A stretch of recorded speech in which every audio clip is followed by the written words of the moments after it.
tunapishania hapo. Shida sio kuwa na Mungu.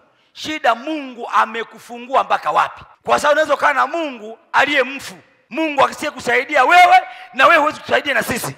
Kwa unakuwa mlokole ambao unatuumiza hapa ndani. Mara umelazima 2000, mara umetukopa 5000. Yaani anakopa kwa ajili ya tumbo tu. Yaani hana future badala ya hapo. Yaani anakopa kwa ajili ya kula tu. Una 2000 hapo niagiza wali maharage. Yaani maono yake yeye ukiatu kifungua moyoni, yeye ana mawazo ya kula vizuri bila kufanya kazi. Kwa hiyo unakuta hapana na deni la 2000, pana deni la 3000, pana deni la 5000. Tunao walokole hapa ndani wengi. Unataka niwetaje? Niwaache tu kwa sababu wanaweza kapona kwenye somo. Yaani yeye kwa shirika bia wote amelazima 2000, yeye hazimi kwa mtu mmoja. Maana najua 2000 lazima unayo. Kwa haombi hela nyingi, unabuku hapo. Anajua hata yubu sifa nayo, anachukua. Anaenda kula tu, hana issue nyingine. Atembea kilo una 2000 hapo. Kwa hiyo anakuwa anatubadilisha hapa ndani kama maandazi. Ndio tunaanza kupanda sasa hivi. Lazima fumue ndani, niwafumue mbaki kwanza na mifupa tu, afu tuanze kuunda upya. Tumodify upya mpaka muwe watu. Sasa watu msio watu. Sababu kukopa 2000, 1000 huyu ni sio mtu. Huwezi kuwa mpende kose, mtu nene kwa lugha. Unajua maana kunena kwa lugha? Mpende kose, kunena kwa lugha ni lugha ya Roho Mtakatifu. Very powerful. Hatuneni tu tukaweka hapo. Lazima ilete matokeo ya maono. Lazima kuona kwetu tutabadilika.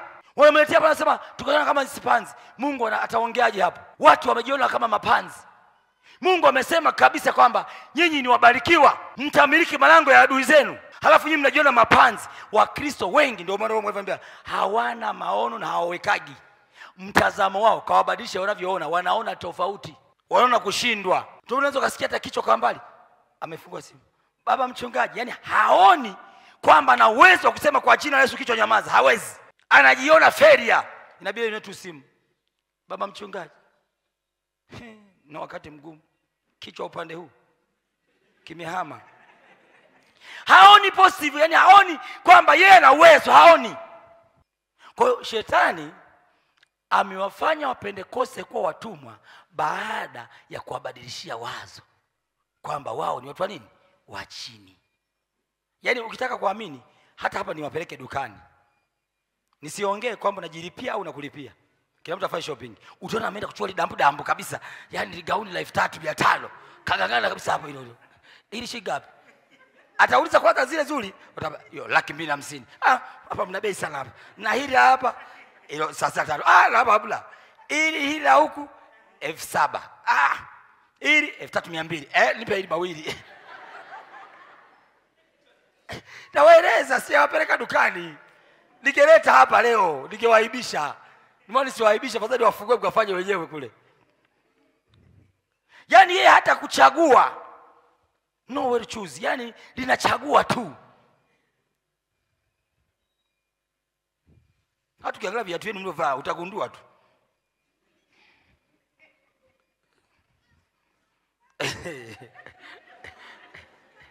Angalia kiatu, angalia nini?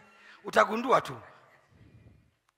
Sasa lawama ni kwamba utafika sehemu kutaka lawama. Mchungaji naye hasapoti watu, mtu yeye afanye nini? Yaani watu wote ambao wana maono wanalawama sana.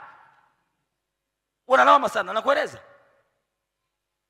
Kwa lazima tujue maana maono na tuyaishi maono. Maono ukiyaishi unafurahia maisha yako. Ndio maono. Yaani maono ni picha na ni ufunuo. Ukishawishi ufunuo na picha yako, unafurahia maisha yako mwenyewe. Unaenjoy. Unakuwa mtu wa peace and love.